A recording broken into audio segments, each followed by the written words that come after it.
examining the controversial history of Kenya's Independent Electoral Commission.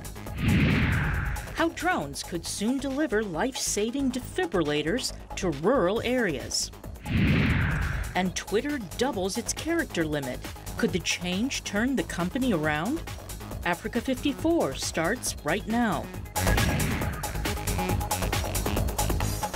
Good evening and welcome. I'm Vincent McCory. This is Africa 54. Now, Kenya's Electoral Commission remains on the hot seat as the country heads towards a rerun of the presidential election on October 26th. The opposition has launched what it says will be regular protests until the country's Electoral Commission officials, including the CEO, are replaced. As VOA's Jill Craig reports, the controversy surrounding the IEBC goes back several years. Kenya's opposition says it will boycott the rerun of the presidential election if officials from the Electoral Commission, or IEBC, are not replaced. IEBC cannot begin the process of ensuring an honest election as long as those responsible for the irregularities and illegalities are still lacking in its corridors. IEBC has refused to dismiss or suspend them.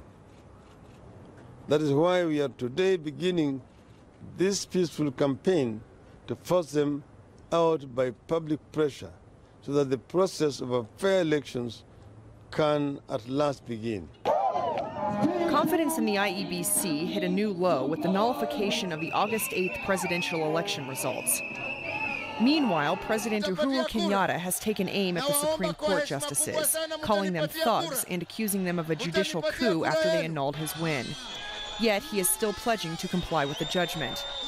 In that ruling, the Supreme Court highlighted the IEBC's refusal of a court order to open its computer servers. Leaves us with no option but to accept the petitioner's claims that the IEBC's IT system was infiltrated and compromised, and the data therein interfered with, or IEBC's officials themselves interfered with the data or simply refused to accept that it had bungled the whole transmission system and were unable to verify the data. The IEBC's forays into technology have been anything but smooth. In 2013, Kenya held its first elections using biometric voter verification kits. But a breakdown in the system led to a delayed announcement of Kenyatta as winner, with a narrow margin of 50.07% of the vote. Odinga took election rigging accusations to court that year too, but lost. In August 2017, the IEBC stumbled again, this time failing to produce the paper verifications of electronically transmitted results.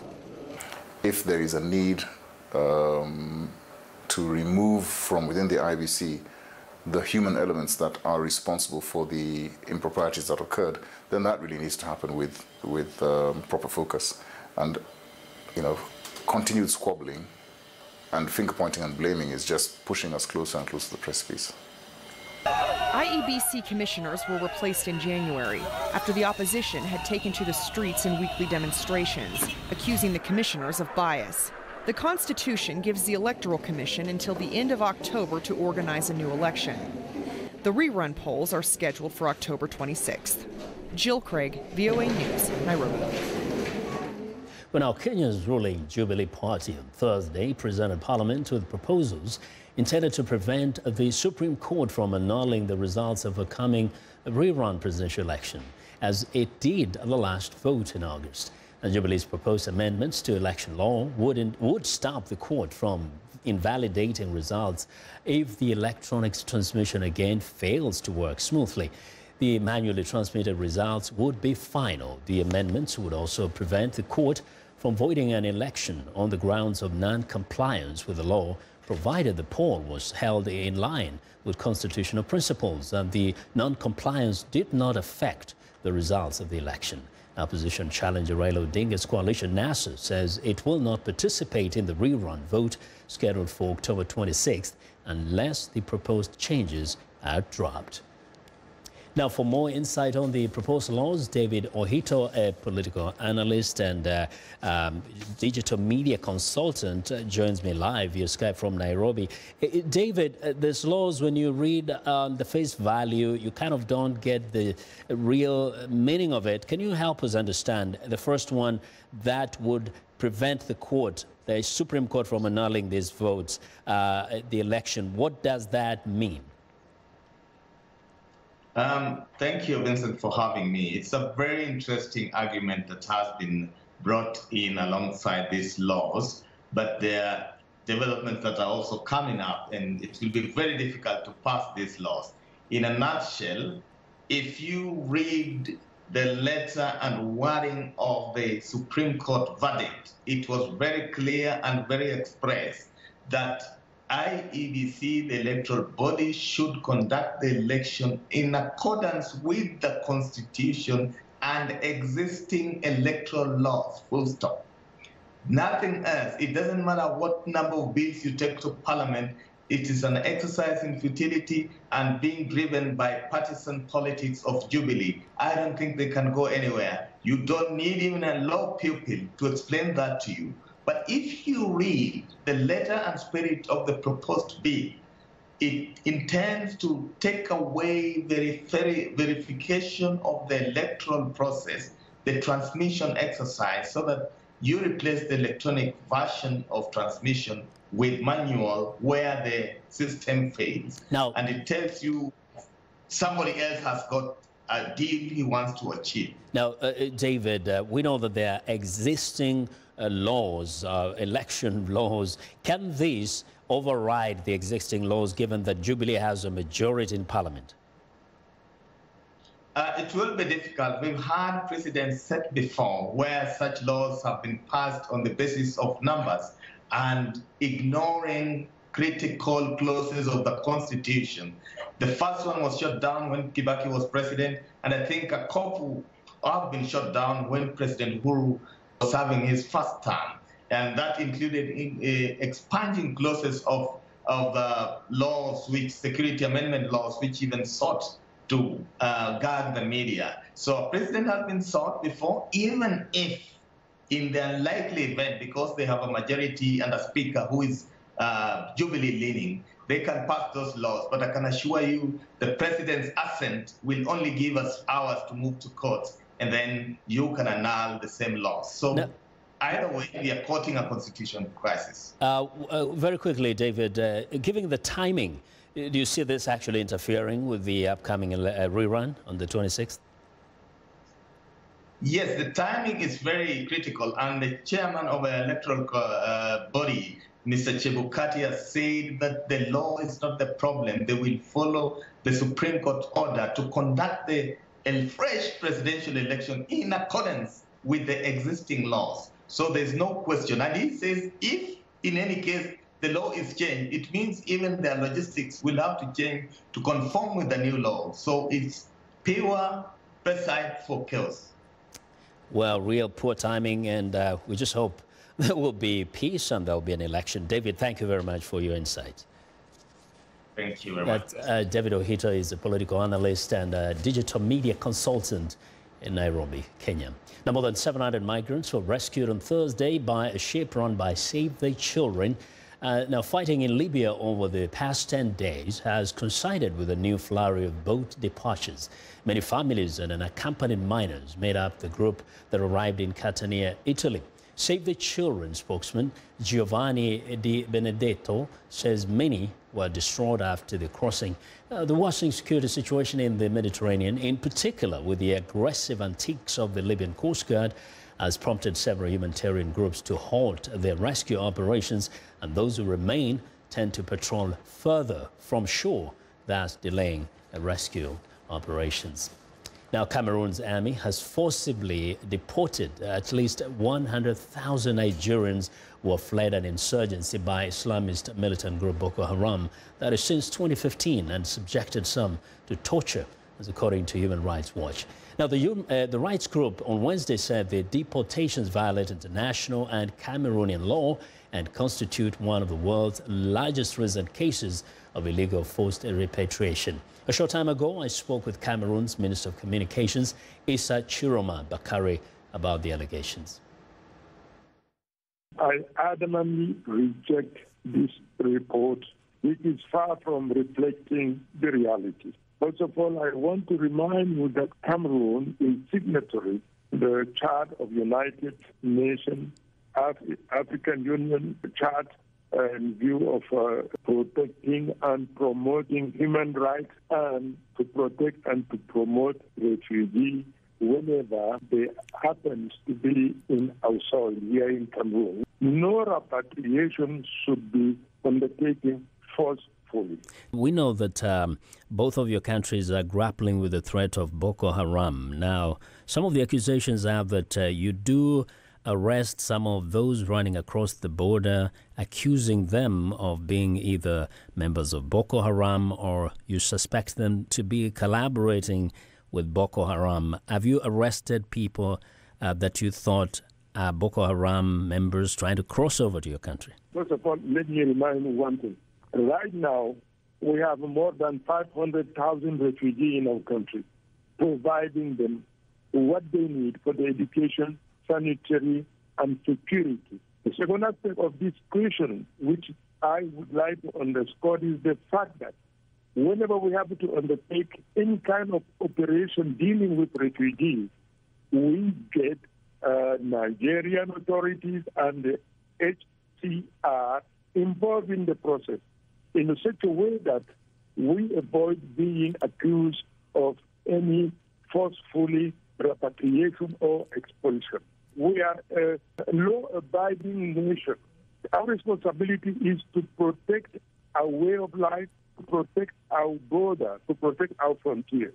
So you do actually arrest some people that you believe are probably members of Boko Haram. We do not arrest people. We do not arrest the people as a Boko Haram, but you cannot prevent us or deny us the right to check and make sure that they are not Boko Haram sympathizer or militant or activist. You cannot. We are an organized state. Sir, you cannot. What methods? Nobody can deny us the right to organize ourselves and to protect ourselves from getting in within our country a disguised Boko Haram sympathizer or activist. In the process of trying to verify whether people are members of Boko Haram or not, have you perhaps inadvertently subjected people to forms of torture or assault in trying to establish whether they're Boko Haram? And perhaps that's what Human Rights Watch is accusing you of. Not at all, my friend. Not at. What interest do we have? In our jail today, we have more than 1,000 Boko Haram who were caught red-handed, executing, beheading people, but they haven't been executed according to our law. All of them, they are in our jail, in our prison, living according to the rule and regulation of the international standard. This report is completely biased. It is slanderous. It is libelous against our nation. We adamantly reject it. And in my capacity as the spokesperson of the government, I am ready to receive them and to discuss point by point this report, which is completely wrong. Human Rights Watch claims that they go to displaced people's camps, they interview people who have been through this process. What do you think is their motivation in producing a report that you believe is misleading or fictitious? I don't know. I can't tell you. Maybe a kind of conspiracy behind this. I don't know what do they have any hidden agenda? I don't know. I can't tell you. Well, that was Issa Chiroma Bakari, Cameroon's Minister of Communications. Well, I want to know what you think about Africa 54 and the stories we covered. Join the conversation on Facebook. The address is Africa 54. We're also streaming our show live on Facebook, so check us out and share our show with your friends also. Find me on Twitter at VOA Vince McCory. Now, coming up, could drones help save lives in rural areas? Stay with us.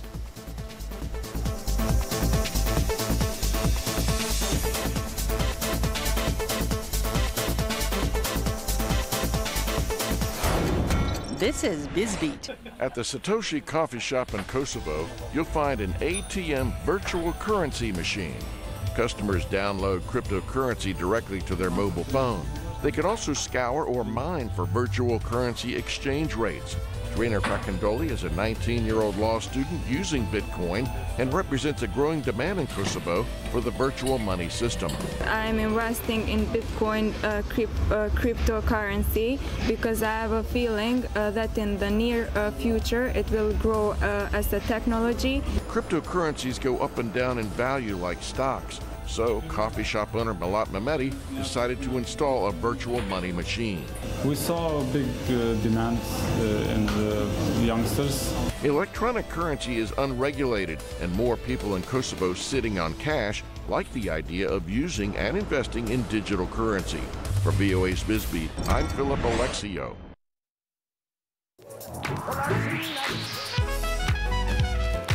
I wanted to present music and a side of American culture that is most important to me, that is a part of who I am. They're going to get some incredible performances. That's one of the things I love, bringing these artists in so you can get to see them do what they do. It's soul music, and that's what music is. It's that which comes from the soul.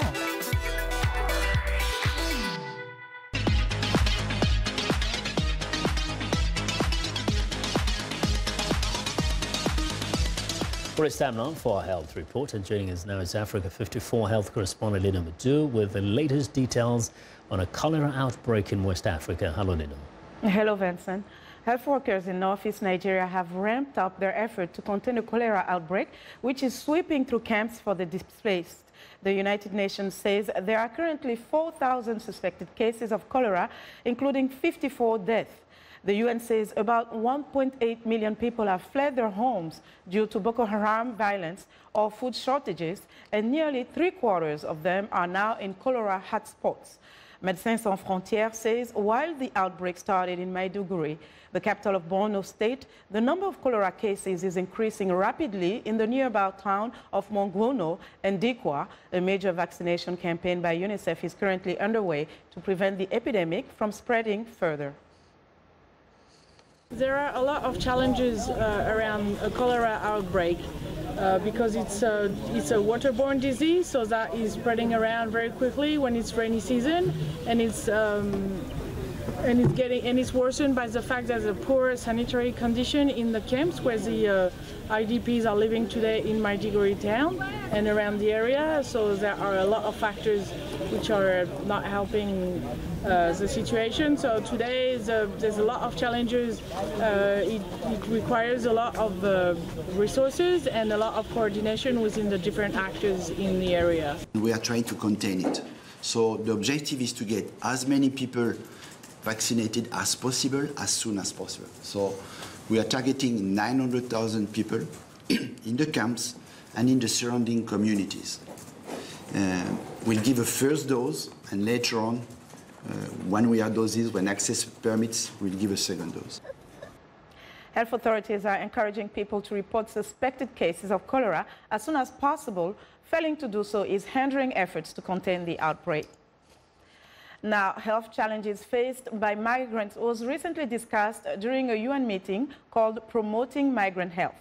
The World Health Organization says there are an estimated 250 million international migrants and 763 million international migrants worldwide. The WHO says more people are on the move now than ever before, and this rapid increase of population movement requires an adequate response from the health sector. During the meeting held at the United Nations headquarters, William Swing, Director General of the International Organization for Migration, said migrants are not a problem, they are a human reality and need access to health. 3.5% of the world are international migrants, but they produce 9% of the world's GDP and 4% more than they would have produced had they stayed home.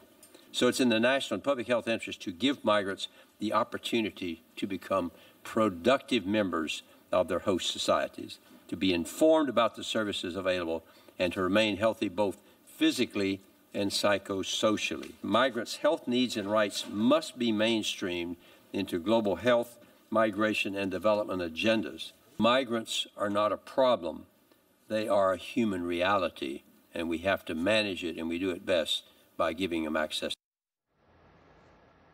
The World Health Organization says access of refugees and migrants to quality essential health services is paramount to rights-based health systems, global health security, and to public efforts aimed at reducing health inequities. Each year, nearly 3 in 4 children worldwide are experiencing some form of violence, which has long-term health and economic costs. That's according to a study by the India-based advocacy group No Violence in Childhood. The researchers say an estimated 1.7 billion boys and girls across the globe suffer mental or physical abuse each year, with children in Africa bearing the heaviest burden. Corporal punishment at home was the most common form of violence, affecting 1.3 billion children up to age 14. Bullying and school fights involved 138 and 123 million children aged 13 to 15, while 18 million girls aged 15 to 19 were victims of sexual abuse. Sexual violence was most prevalent in Africa. The study attributed some of the violence to traditional attitudes in some societies that condone the beating of wives and children as a form of discipline. Now, cardiac arrest happens when the heart stops beating regularly due to mixed-up electrical signals. The American Heart Association says when cardiac arrest occurs, every minute that passes before help arrives lowers a person's chance of surviving by 7 to 10%. However, as we learned from VOA's Kevin Enox, in a crisis when every minute counts, drones may be able to quickly get help to people who live in rural areas. The humble drone is being considered to deliver all kinds of things, from food and medicine to your latest Amazon.com order. Soon, they may also be saving lives. The notion came to a Norwegian paramedic who was frustrated by how long it took ambulances to get to patients in rural areas. They don't really have the opportunities of reaching distant areas, such as islands or like the archipelago of Stockholm. And the delay is about 20, 25, 30 minutes in some cases. But drones carrying defibrillators, devices that can reset the heart's rhythm, could be there much quicker. And those minutes could be the difference between life and death for people who suffer cardiac arrest, an often deadly condition in which the heart stops beating normally. By placing a drone on the rooftop of a fire station, we could dispatch a drone to reach 10, 15, 20 kilometers of radius in just 5 or 6 minutes. This increases the chance of survival from about 0% to perhaps 20, 30, 40%. It is little more than an idea right now, but initial tests have shown that drones can get to people an average of 4 times faster than ambulances. Even if it works, though, there are some significant bureaucratic and logistical challenges to the idea. We need to be able to communicate with air traffic control using transponders.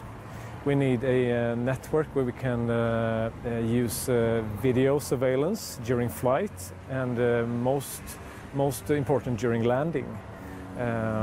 So perhaps a bit more battery power as well to reach further away. The team is planning to start a clinical study sometime next year to see if the drone deliveries can actually save lives. Kevin Enox, VOA News. The wonders of technology. Well, that's our health report for today. To stay in touch, find me on Twitter at Linor Moudou. Back to you, Vincent. Well, thanks a lot, Linor. Now be sure to watch Linor Moudou's health reports every Tuesday and Thursday right here on Africa 54. And it's time now for a short break. Still to come on Africa 54, Twitter doubles its limit.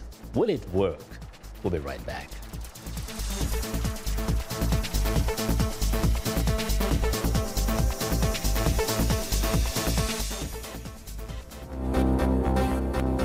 Since January 2015, Cameroon has deported around 100,000 Nigerian asylum seekers illegally in contravention of its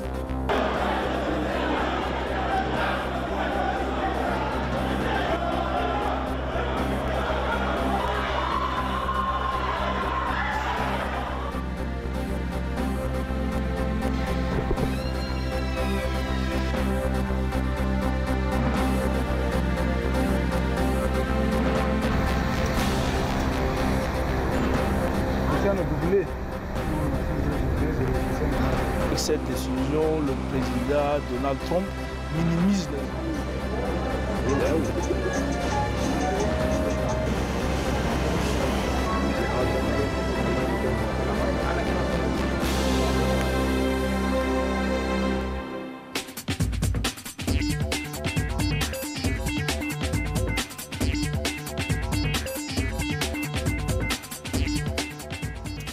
Welcome back to Africa 54, and here's what's trending. Now, Twitter has announced a test project allowing tweets to be expanded to 280 characters. It doubled the existing limit in the latest effort to boost flagging growth at the social network. Now, the social media giant says the new limit, a major shift for the messaging platform known for its 140-character tweets, aims to address a major cause of frustration for many users. Twitter has never reported a profit, even though it has built a loyal base of celebrities, journalists, and political figures, including prolific Twitter U.S. President Donald Trump. Well, next up, young people with disabilities recently enjoyed a night out clubbing in Perth, Western Australia. Now, the evening was organized by a local not-for-profit dance and drama school for people with disabilities, drawing people of all ages from across the city. There is already a waiting list for the next dance night. Organizers now hope it becomes a regular fixture on Perth's social calendar. Well, and finally, a Chinese bike-sharing company has chosen to roll out its operations in the U.S. capital. For the last 7 years, Capital Bike Share, a city government-funded system, has been the only game in town. But now the private sector is rolling in with a new system featuring a much easier and smarter scan-to-ride and locking mode. Mobike, which had made huge success in the domestic market, approached the city with a concept and negotiated an initial 6-month trial. Several other bike-sharing platforms like a Lime Bike with similar business models are also involved with the trial. And that is what is trending today. And that's our show for today. Now be sure to watch Africa 54 on our website at voaafrica.com. For more news, tune in to VOA's evening radio show Africa News Tonight at 1800 UTC. And in the mornings to Daybreak Africa between 0300 and 0600 UTC, Monday through Friday. Thanks a lot for watching from all of us in Washington. Have a good night.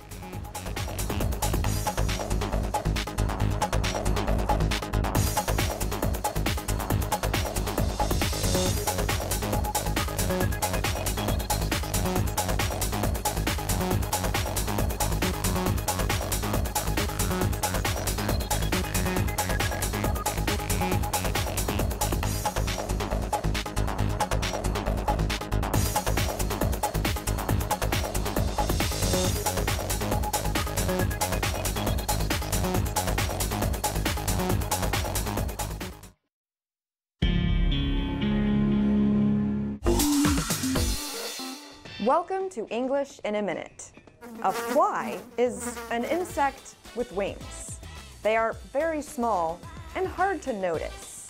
But why would a person want to be a fly on the wall?